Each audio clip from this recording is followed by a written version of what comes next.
10 anos se passaram de uma das maiores tragédias ocorridas em ambientes fechados no mundo. Se você acabou de chegar aqui, seja muito bem-vindo. Eu sou Pedro Henrique, dono e proprietário desse espaço, e esse é o segundo episódio da série 21 Notícias que marcaram o século XXI brasileiro. Eu vou dividir esse vídeo para ficar melhor. Eu vou dividi-lo em 3 partes, não em 3 vídeos, mas em 3 partes diferentes. Na primeira, eu vou falar sobre o ocorrido em si. Na segunda, eu vou falar sobre o pós-tragédia, o que aconteceu nos anos seguintes, com exceção da parte do julgamento. E eu vou falar na terceira parte sobre o julgamento e tudo que aconteceu um pouco antes dele e próximo dele, tá bom? Então fica aqui até o final para você entender tudo a respeito desse assunto. E também, outra coisa, esse evento que eu vou falar aqui, além de, óbvio, ser uma coisa extremamente delicada, é algo que aconteceu de uma forma relativamente recente. Então, seja cuidadoso, respeitoso ao querer postar algum comentário aqui, porque pode ser que alguém que esteja assistindo esse vídeo seja alguém que esteja diretamente relacionado a esse acontecimento. Então aí tá na hora de redobrar os cuidados, o que a gente fala, porque não é fácil até chegar aqui e a começar a falar sobre, sendo que isso aconteceu de uma forma relativamente recente e o que aconteceu também é algo realmente tocante. Bom, Santa Maria é uma cidade do interior do Rio Grande do Sul, fica mais ou menos no meio do estado, uma cidade grande com cerca aí, na época, de 250 mil habitantes, e também uma cidade muito jovem, com muitas pessoas, muitos jovens ingressando no curso, no ensino superior. E também é uma cidade muito universitária, tinha várias universidades, inclusive uma delas, a Universidade Federal de Santa Maria, né, que leva o nome da cidade. E alguns alunos dessa Universidade Federal de Santa Maria vão organizar uma festa universitária na Boate Kiss, localizada no centro da cidade. Não seria uma festa qualquer, né? E nessa festa, aglomerados, para começar no dia 26 de janeiro de 2013, teria duas bandas que queriam tocar naquela noite. Primeiro, a banda de rock Pimenta e seus comparsas, e depois a banda Gurizada Fandangueira. É na apresentação dessa banda que, por volta de 3h15 da manhã do dia 27 de janeiro de 2013, o vocalista da banda, um dos integrantes da banda Gurizada Fandangueira, com a casa toda lotada, ele começa a acenar para a plateia com aquela música do alto em cima e aparece com um objeto na mão, um artefato pirotécnico. Ele levanta uma das suas mãos, o mais alto que ele pôde, e acende fogos de artifício dentro da casa noturna. Até aquele momento, no exato momento onde ele acende os fogos de artifício, tudo ocorria bem até naquele exato momento. Foi aí que alguns segundos se passaram e alguns integrantes no palco algumas pessoas perceberam que estava pegando fogo na casa e pararam o show. Vieram ali um segurança que ficava perto do palco e também integrantes da banda que tentaram apagar um fogo. Naquela hora, acreditava-se que era um fogo fácil de se apagar. E, digamos, pouquíssimas pessoas sabiam que estava pegando fogo na casa. Nesse processo, um dos integrantes da banda tentou apagar um fogo com a água que estava dentro de uma garrafa que estava ali no palco. Ele jogou para cima essa água para tentar apagar o fogo, mas não adiantou de nada. Pelo contrário, o fogo continuou se espalhando. O fogo começou a ir de uma ponta a outra e tanto o segurança que estava perto do palco como integrantes da banda Gurizada Fandangueira usaram o extintor de incêndio, mas não conseguiram.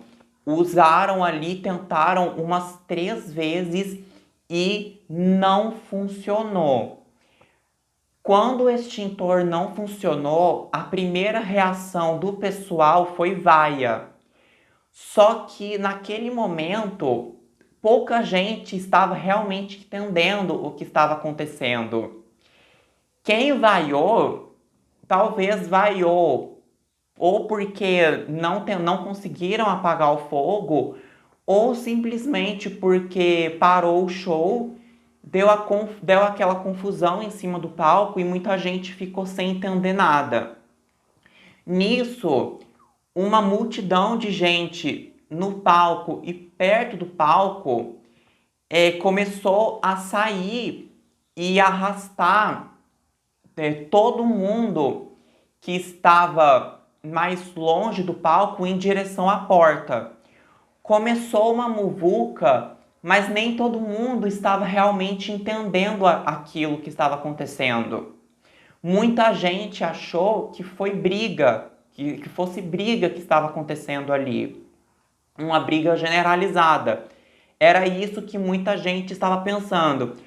Porque o vocalista da banda, não é ninguém, mas teve gente lá que não avisou, que não gritou no palco, pegou o microfone e não gritou dizendo que era fogo. Depois, em um depoimento, um dos integrantes da banda vai dizer que não avisou o fogo porque não achava que o microfone estava desligado. Tinham desligado o microfone.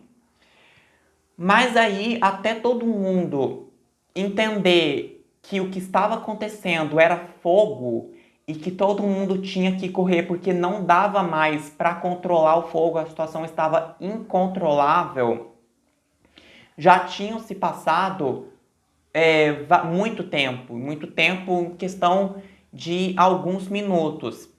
Não teve uma comunicação eficaz entre o segurança que estava perto do palco e quem estava mais perto da porta. E eu digo a porta no singular porque realmente a casa noturna tinha só uma porta que dava acesso para a rua. Então todo mundo naquela confusão querendo sair. A informação que estava pegando fogo demorou para chegar até todo mundo e muita gente não estava conseguindo entender, não estava conseguindo sair direito porque os seguranças barraram a porta, acreditando tratar-se de uma briga, não deixaram primeiramente sair aqueles jovens. E tinha outro problema também. Para organizar as filas na entrada, tinha uma espécie de grade, várias grades, assim, para organizar as filas. E aquelas grades foram um empecilho, um belo do empecilho para aquelas pessoas saírem de lá. Muita gente tropeçou nas grades, bateu canela, né, tropeçou, enfim. Foi uma confusão geral e nisso, depois de algum tempo do início do fogo, a luz do ambiente simplesmente cai.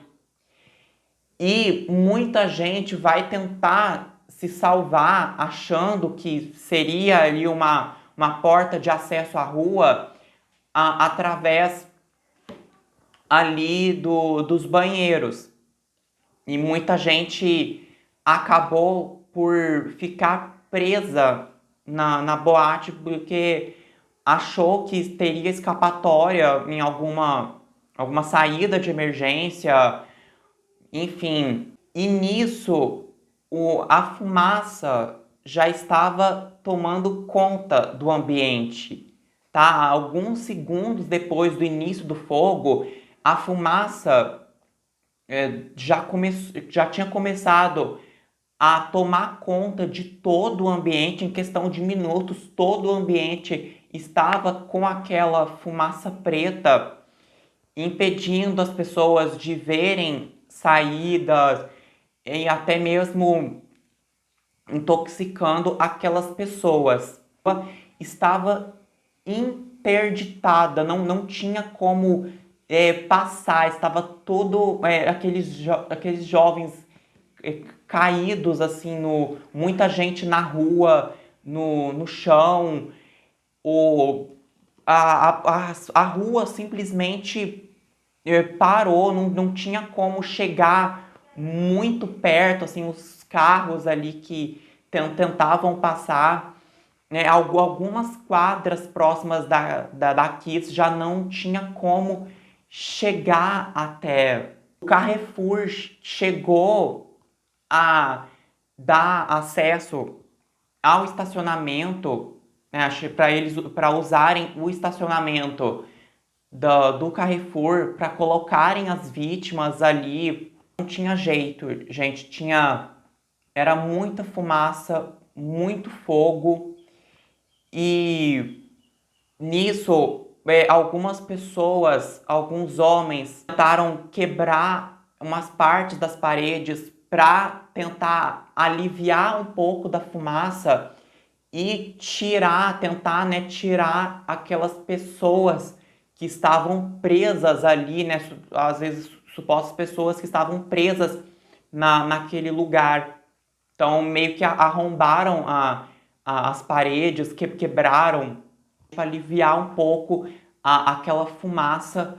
Chegaram a medir 35 não, perdão, mais de 100 graus dentro da boate. Então, uma situação muito delicada em que várias pessoas ali, centenas de jovens tentando sair, né? E depois de alguns minutos também do início do fogo, pessoas de outros lados, de outras partes da boate, correndo em direção à porta, né? Sabendo do que estava acontecendo.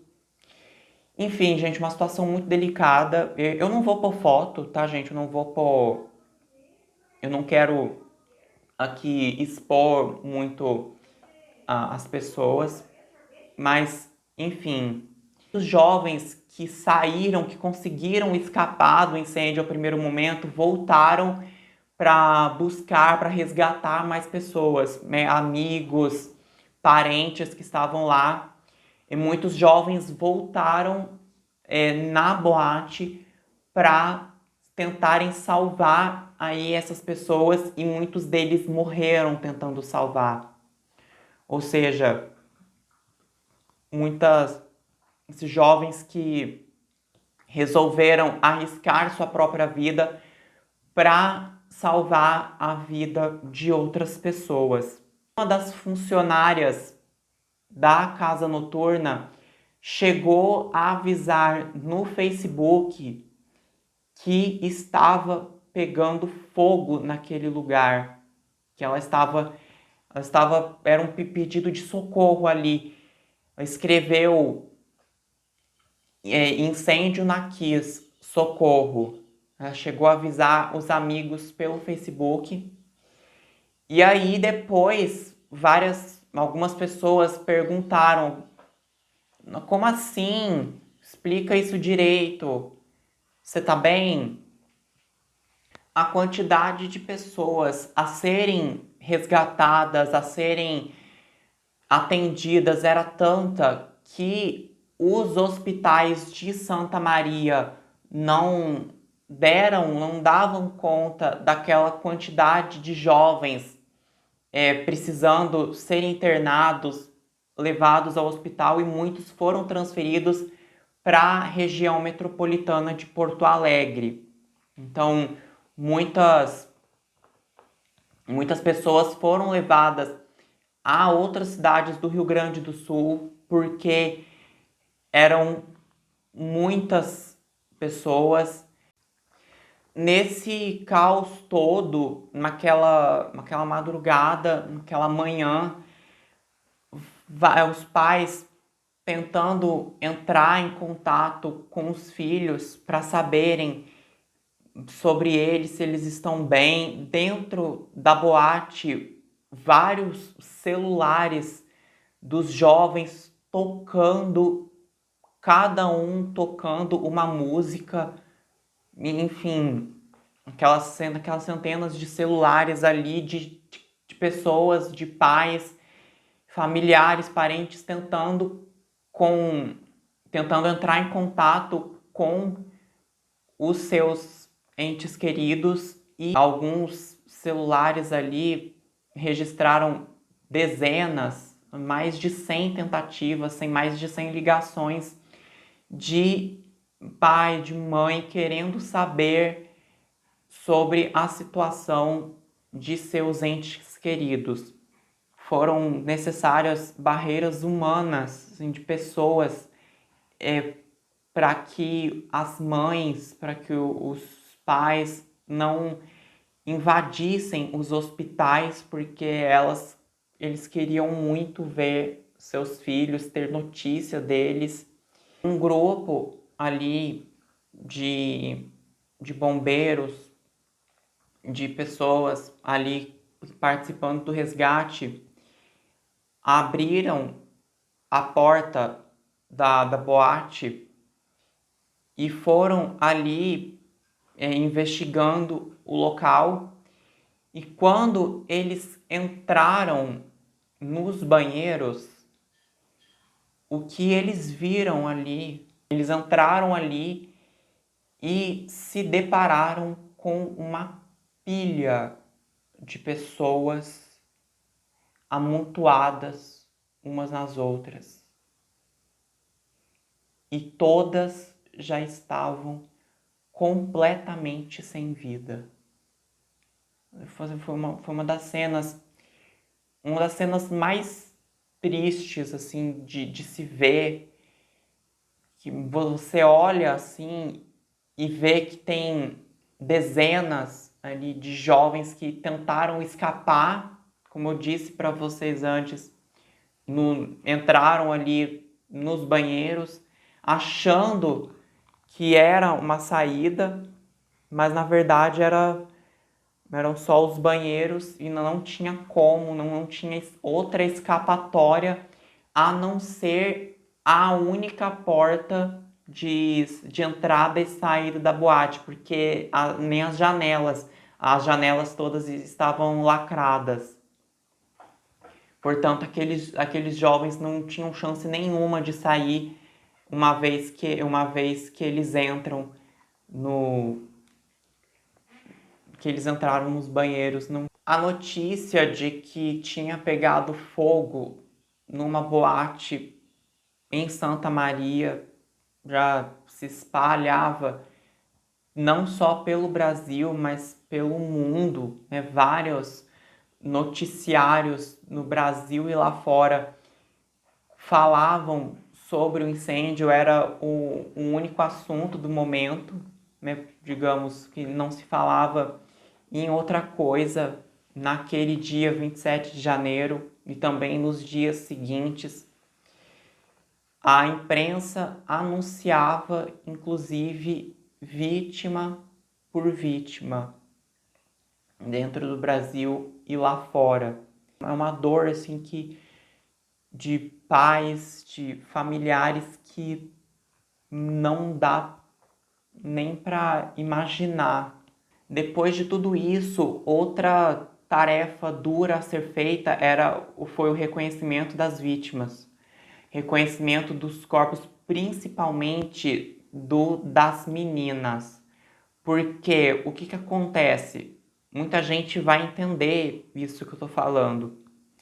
Os homens, os rapazes, os meninos, muitos deles foram encontrados com os seus documentos de identidade, suas fotos, seu RG, e também a foto que estava no documento condizia mais, aparentava com a situação, o rosto dos rapazes. As meninas, o reconhecimento delas era muito mais difícil, porque além de elas estarem todas maquiadas, cabelo, tudo alterado, que diferenciava bastante das fotos do RG, tinha também que muitas meninas ficavam com um documento de outras meninas, de outras amigas. Foi montado num ginásio, num centro esportivo, num pátio, digamos assim, em Santa Maria, um centro de acolhimento, tanto para reconhecer as vítimas, velório coletivo, tanto para prestar toda a assistência para os familiares das vítimas, para todo mundo que estava lá. Gente, toda ajuda era bem-vinda, recursos vieram tanto do Brasil quanto de fora também. Hospitais de várias partes do Brasil mandaram estoques de pele para ajudar no tratamento dos feridos, né, nas queimaduras. E aí naquele dia apareceram aí várias pessoas que vieram para dar assistência, para visitar também os parentes, incluindo o governador do estado do Rio Grande do Sul e também a presidenta da República na época, Dilma Rousseff, que estava numa viagem internacional, se não me engano ela tinha ido para o Chile, e antecipou sua volta ao Brasil justamente por conta do que tinha acontecido em Santa Maria. Ela chegou a fazer também um pronunciamento público a respeito do que tinha acontecido e se encontrou com os familiares das vítimas, deu toda aquela assistência de uma forma até que breve, porque tinha que ser breve.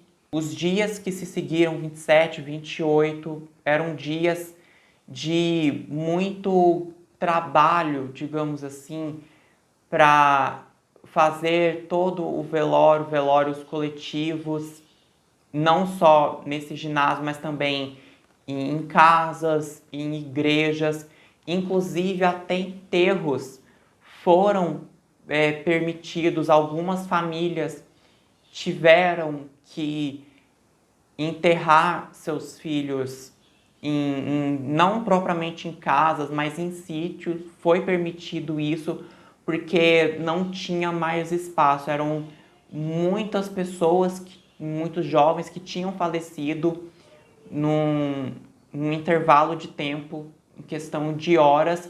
E teve mães que tiveram que enterrar, uma mãe que teve que enterrar 2 filhas num único caixão, porque além da falta de caixões, né, fora os caixões que já tinham, os próximos, a previsão de chegada era só daqui a muitas horas, e a natureza humana não espera tanto tempo assim, né? Se é que vocês me entendem.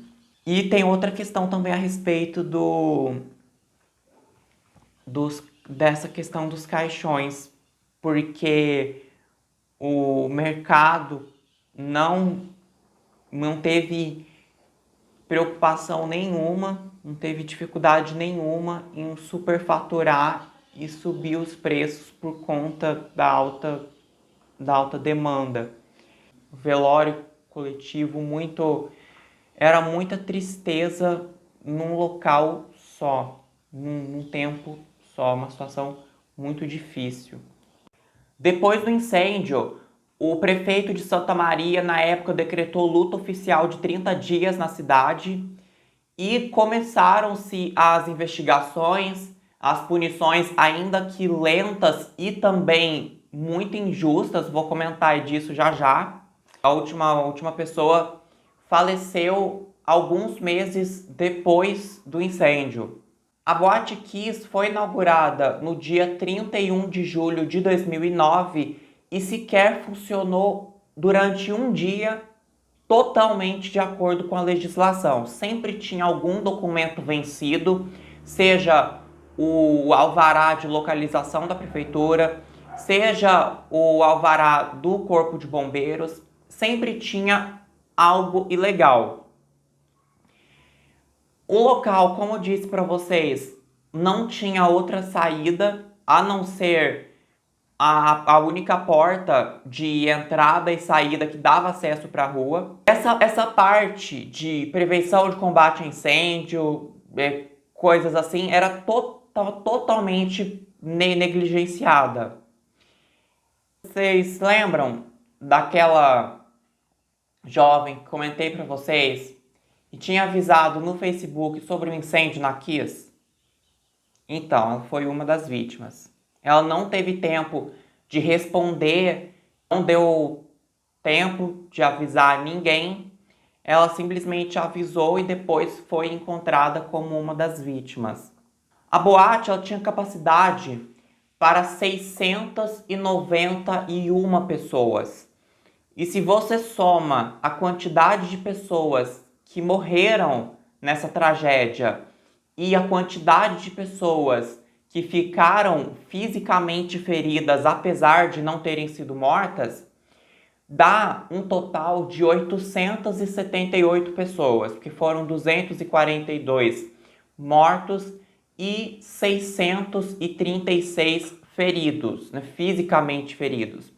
Fora também os sobreviventes de, por exemplo, pessoas que conseguiram sair primeiro e no corpo, né, acabaram por não ter marcas de ferimentos. Com certeza, esse número passa de 900 pessoas tranquilamente. Então, você consegue ver aí que tinham aí cerca de 200 pessoas, pelo menos, a mais de pessoas.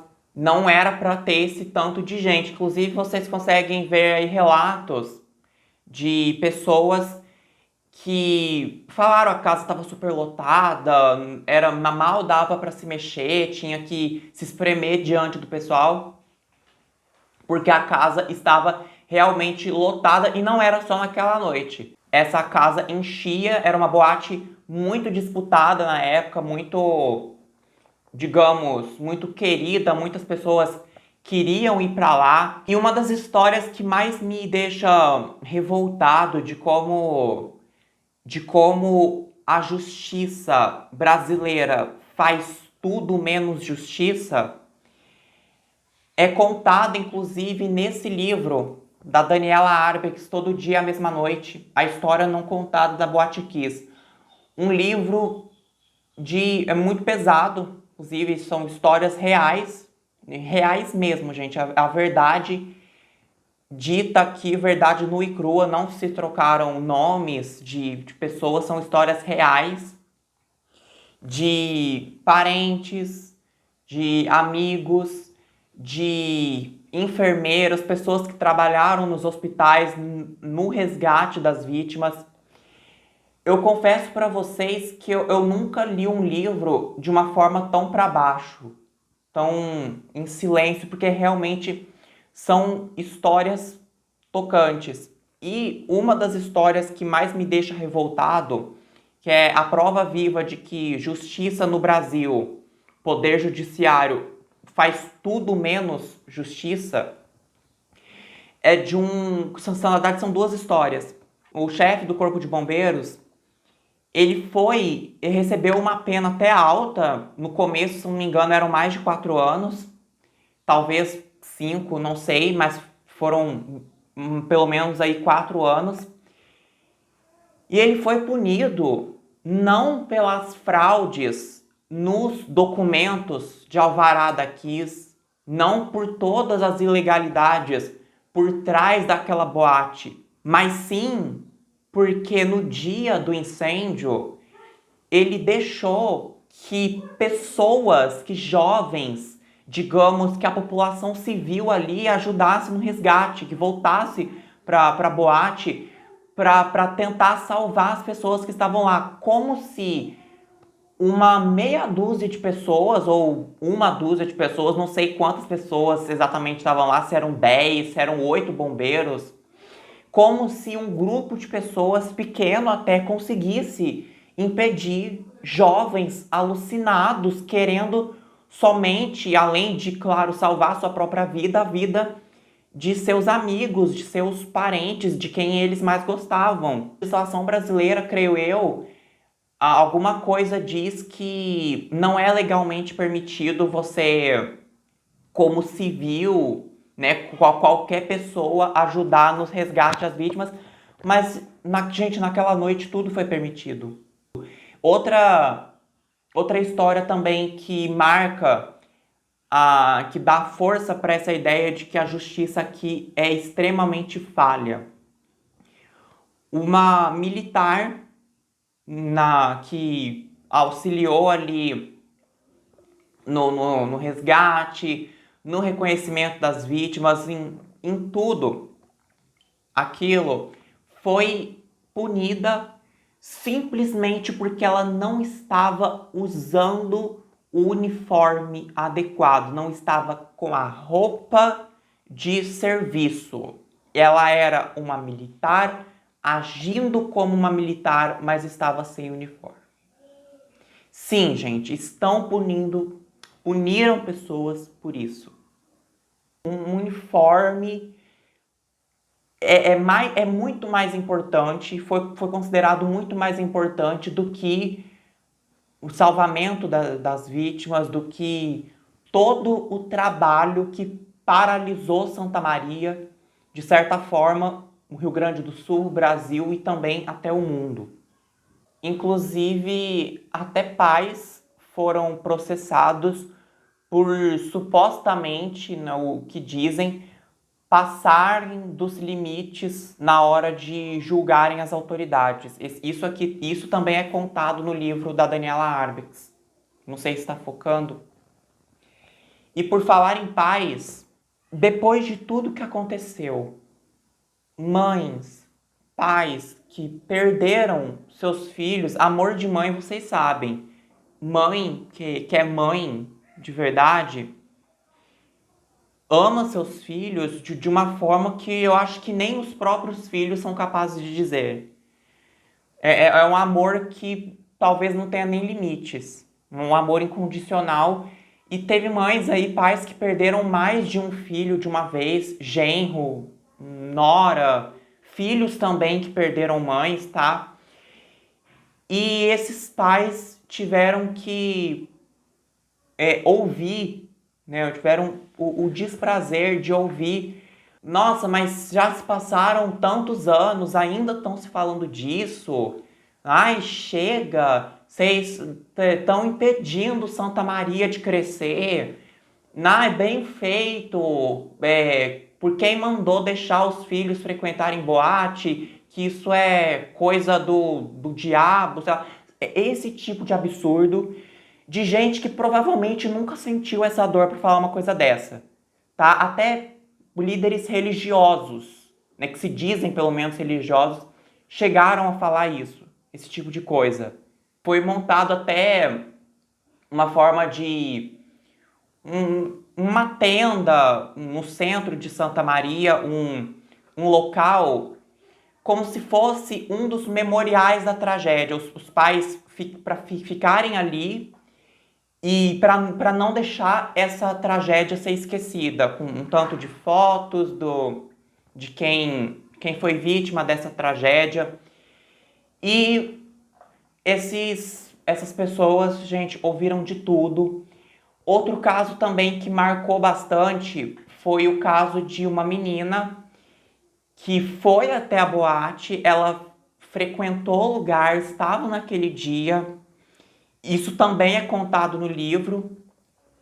E depois da tragédia, ela postou uma foto que, se eu não me engano, virou capa de revista, com as unhas pintadas, numa forma, a forma como estava na foto, parecia, né, supostamente, que ela era uma modelo fazendo aquilo, né, falando sobre a tragédia, e muita gente criticou, achando que era uma modelo, uma pessoa que, digamos, supostamente roubou o lugar de quem realmente presenciou, sendo que, na verdade, essa pessoa, essa menina tinha ido até a boate, ela estava lá, e aquelas unhas pintadas eram as mesmíssimas unhas que ela tinha pintado para ir naquele dia, numa festa, num dia que era para ser um dia de uma noite, uma festa universitária, tá? Uma festa que provavelmente não era qualquer festa.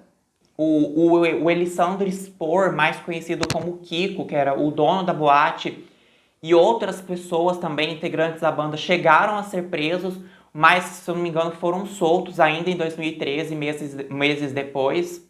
Inclusive, falando desse livro, Todo Dia a Mesma Noite, da Daniela Arbix, essa autora, essa jornalista, teve um cuidado de escrever, eu não sei se vai aparecer aí. Gente, ela escreveu o nome completo de cada uma das pessoas, dos jovens que faleceram naquela tragédia. Olha isso, no começo e no final, na capa. Capa não, perdão, desculpa. No começo e no fim do livro. Não sei se está dando para ver, mas o nome de todas as 242 pessoas, incluindo um integrante da banda Gurizada Fandangueira, que estava tocando ali, se não me engano era o sanfoneiro, e também 2 integrantes da banda Pimenta e Seus Comparsas, que tinha apresentado antes da Gurizada Fandangueira. Além de todas as irregularidades nos alvarás da Kiss, tinha um outro problema também.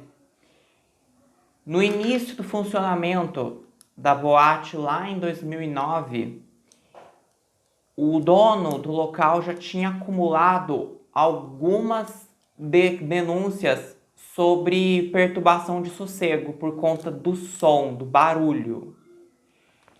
E aí, para resolver o problema, ele resolveu pôr o isolamento acústico da pior espécie, a espuma da pior espécie, que era uma espuma de poliuretano. Em contato com o fogo, aquela espuma libera uma fumaça tóxica, além de, claro, se desfazer, enfim, ter toda aquela fuligem, solta uma fumaça, e um dos componentes dessa fumaça é um gás que, pasmem, é o mesmo gás usado nas câmaras de gás da Segunda Guerra Mundial.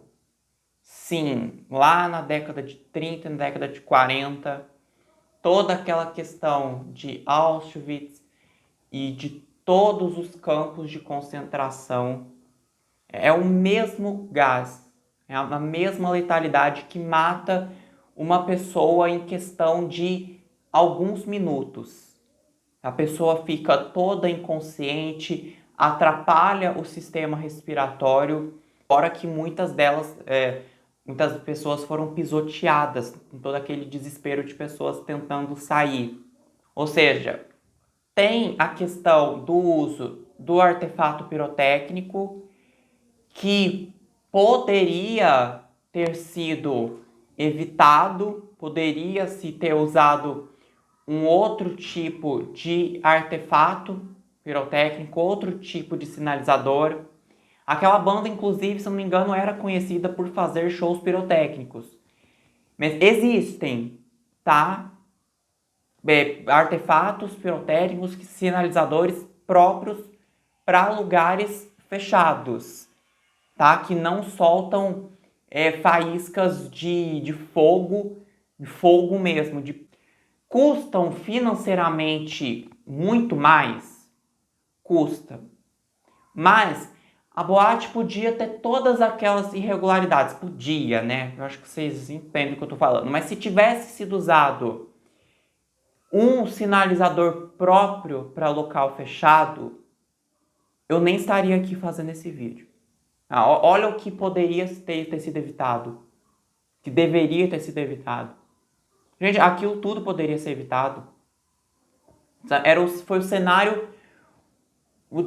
Fizeram todo o cenário para isso acontecer. Não de forma proposital, né? Ninguém saiu lá querendo fazer o que deu o que aconteceu na Kiss.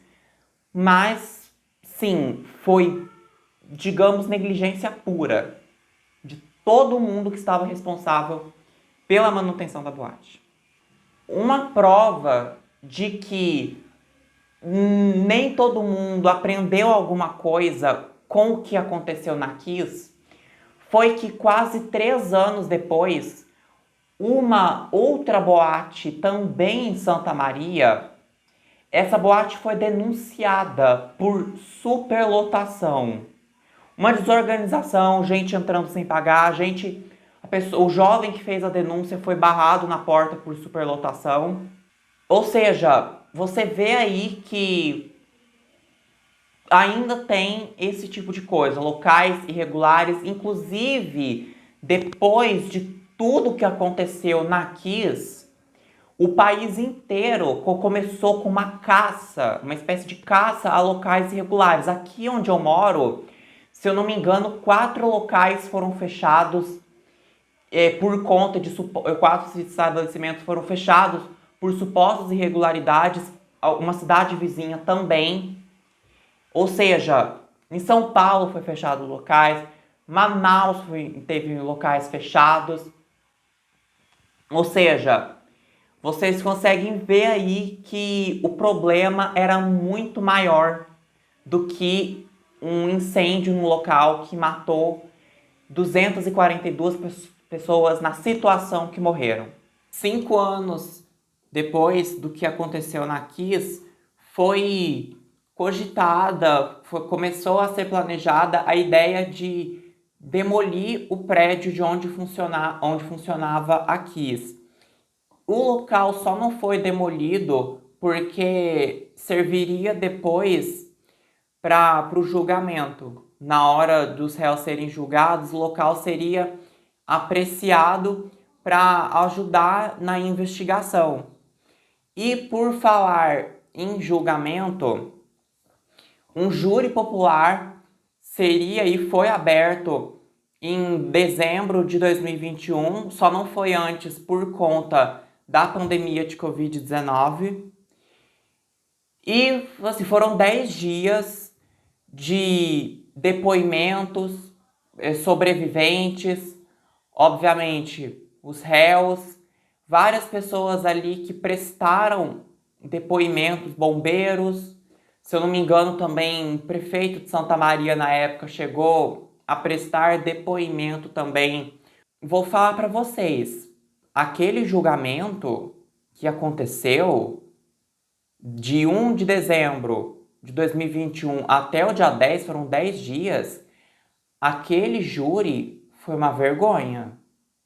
Com todo respeito a todo mundo que estava lá, juiz, advogados, com todo respeito a todo mundo que estava trabalhando aí, a todas as pessoas. Mas era para ter mais gente sentada no banco dos réus. É muita falta de conhecimento, falta de consideração, depois de tudo que aconteceu, suas causas, os desdobramentos do incêndio, você colocar toda essa culpa na mão de 4 pessoas. O dono da boate, né, o Elisandro Spor, mais conhecido como Kiko, um sócio, o sócio da boate, e 2 integrantes da banda Gurizada Fandangueira, que para estar lá, bombeiros, pessoas ali que ajudaram, participaram da fiscalização do local, que participaram ali dos alvarás da Kiss, quem deixou aquela boate funcionar, no caso também os prefeitos, deram depoimento sim. O prefeito, os bombeiros, acho que o chefe do corpo de bombeiros chegou a prestar depoimento, mas não estava no banco dos réus, ninguém estava ali. Por que não puseram no banco dos réus pessoas ali que claramente tinham alguma parcela de culpa do que aconteceu? Que deixaram aquela boate funcionar, sendo que ela não tinha condições necessárias o suficiente para funcionar. O que você viu ali, o que a gente viu, foi uma mais pura tentando de alguma forma se inocentar, falando, não sei se expondo muito a verdade, principalmente o Kiko, que só soube sentar ali e lamentar tudo que aconteceu. Ai, porque não foi minha intenção, não por isso, porque aquilo. Olha, eu acredito, tá? Nessa dor que ele diz sentir. O dono da boate, o Spor lá, o Kiko. Eu acredito de verdade que ele sente alguma coisa. Até porque, se a gente para pensar, independente de alvará, de incêndio, de espuma, independente de qualquer coisa, aquele local, aquela boate, era o trabalho dele. Era de onde ele tirava seu sustento, seu ganha-pão. Era um trabalho que ele dizia tanto que amava. Ele dizia ter amor por aquela boate. Ele amava, dizer que gostava. Ai, porque eu passava mais de 1 hora cumprimentando todo mundo nos dias de festa. Então você, se depois de tudo que aconteceu, você não sentir nada, você não sentir absolutamente nada, é um pouco difícil. O seu local de trabalho pega fogo, pessoas morrem na situação que morreram e você não sentir nada é um pouco difícil. Só que é aquilo, a casa caiu, o pior aconteceu. Aconteceu e tem que se responsabilizar por isso. Não só o Kiko, como todas as pessoas que passaram na boate, que a deixaram funcionar. É uma coisa que você vê que são coisas que não batem. Tá óbvio, ninguém chegou lá na intenção de matar alguém, de fazer o que aconteceu. A gente sabe, não era a intenção nem do Kiko, nem acho que tem um cara lá, Mauro Hoffman, de ninguém lá matar 242 jovens na situação em que eles foram mortos. Não, ninguém queria isso, claro. Mas a boate estava nas condições que eu falei para vocês. Vocês sabem disso. Quem acompanha esse caso há tempo, como eu, sabe do que eu estou falando. Segurança lá que disse que nunca sequer recebeu treinamento de combate a incêndio.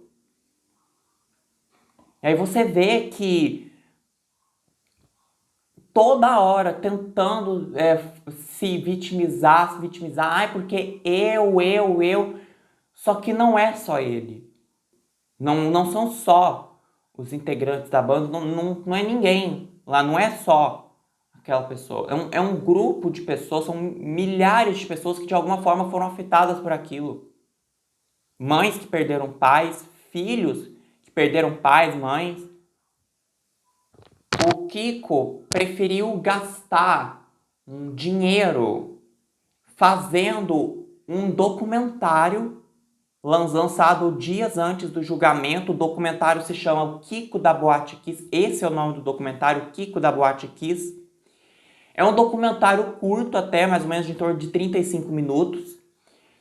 E é assim, pura vitimização. Porque eu não peço desculpas, porque se eu pedir, vão falar que...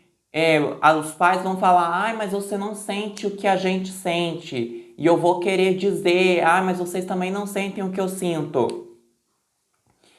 Sendo que ele poderia ter gastado esse dinheiro fazendo documentário, andando, né, de carro, porque o documentário, e boa parte dele é isso, é andar de carro, o Kiko com o Dr. Jader, que é o advogado dele, indo, se eu não me engano, de Porto Alegre até Santa Maria, aí com em torno de 250 quilômetros, alguma coisa, vai ser citado lá a quilometragem. Poderia ter gastado esse dinheiro para indenizar as famílias de certa forma, né? Pagar tratamento dos feridos. Tem gente que sofreu queimaduras, que perdeu membros do corpo. Então você consegue ver aí que não custava até pedir desculpas.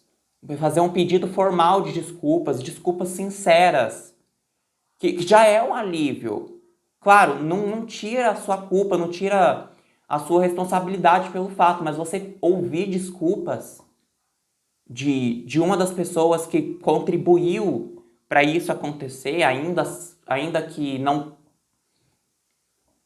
ninguém tenha tido a intenção de matar ninguém. Aí eu vos pergunto agora, vocês acham que depois desses 10 dias, né, do mais puro teatro, bem elaborado por sinal, porque demorou quase 9 anos para ser feito um julgamento, provavelmente um dos maiores julgamentos do Brasil, vocês acham que depois de tudo isso alguém saiu satisfeito? Não, ninguém saiu satisfeito, a não ser os próprios réus e quem estava do lado deles. Porque o que acontece? Simplesmente a justiça não foi feita. Depois de 10 dias, no fim do julgamento, a sentença foi lida pelo juiz e foi até uma leitura rápida, né? Provavelmente muita gente não entendeu muito bem o que estava sendo dito na leitura daquela sentença. As penas dos réus, que infelizmente foram só 4 ali naquele júri, a pena foi decretada naquela sentença. O Kiko recebeu por essa sentença 22 anos e meio de prisão, 22 anos e 6 meses, creio eu. Os réus receberam um pouco menos, se não me engano, 19 anos. Mas depois da leitura da sentença, ou bem no final, um habeas corpus vai ser concedido. O Dr. Jader, advogado do Kiko, dá um jeito e consegue um habeas corpus, né, concedido por, na verdade, um desembargador da Justiça Gaúcha. O habeas corpus foi concedido e, claro, depois de conceder esse habeas corpus, o que o juiz faz? Ele estende esse habeas corpus para todos os 4 réus. E aí muita gente achou que eles estavam presos, que saíram de lá presos, mas na verdade eles saíram de lá soltos, tá? Soltos, sem qualquer punição. Não teve pedido formal de desculpas, não teve uma indenização para talvez auxiliar no tratamento de quem ficou ferido. Não teve nada disso, tá? Sem assumir aí as responsabilidades do que ocorreu. Fiquei muito orgulhoso com a atitude, com a atuação do juiz, imparcial, deixou todo mundo falar, deu sua bronca nas pessoas ali, puxão de orelha, sem ameaçar a ordem, porque sim, teve alguns momentos tensos, tá? Como se fosse aí um bate-boca, e o juiz naquela procurando manter a calma, mantendo a calma no lugar. Muita gente elogiando a atuação do juiz, tá? Inclusive eu senti que em alguns momentos me pareceu que o juiz ele tentou meio que abafar um pouco, quebrar um pouco do gelo da situação, fazendo umas perguntas um pouco nada a ver com o que tinha ocorrido.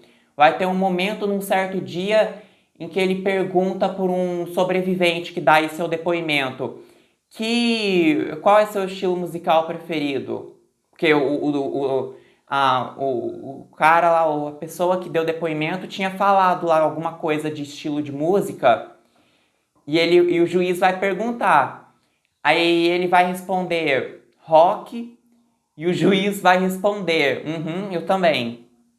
Curiosa essa atitude dele. No momento em que gravo esse vídeo, já está disponível, inclusive, na Netflix, um documentário com o mesmo nome do livro da Daniela Arbix, a série, chamada Todo Dia, Mesma Noite. Se eu não me engano, são 5 episódios. Eu ainda não comecei a assistir. Tentando aí ser mais realista e o mais respeitoso possível a respeito desse incêndio. Esse júri foi anulado posteriormente, mais ou menos ali em agosto de 2022, 8 meses depois do início do julgamento. Foram citadas ali várias razões que eu não consigo mencioná-las aqui. Tem previsão, sim, de outro julgamento, nós só não sabemos quando e também não sabemos que se esse julgamento vai ser televisionado, se ele vai ser mostrado para todo mundo.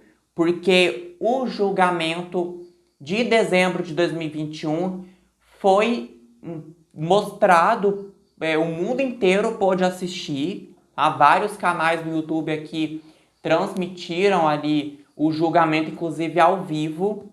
Eu vou ficando por aqui, o vídeo vai ficando por aqui. Espero que vocês tenham gostado desse vídeo longo até, nem sei se alguém vai chegar até o final. Se você aí do outro lado, que está aí me assistindo, é de Santa Maria, viu tudo isso acontecer, você que é pai, você que é mãe, irmão, filho, eu queria dizer para você, eu não te conheço, não sei quem você é, eu nunca pisei no sul do Brasil,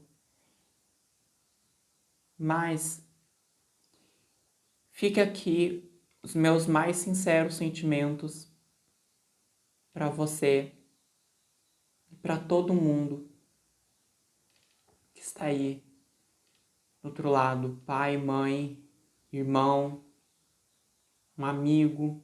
Deus consiga confortar o coração de todos vocês. Que Deus e o tempo confortem o coração de vocês.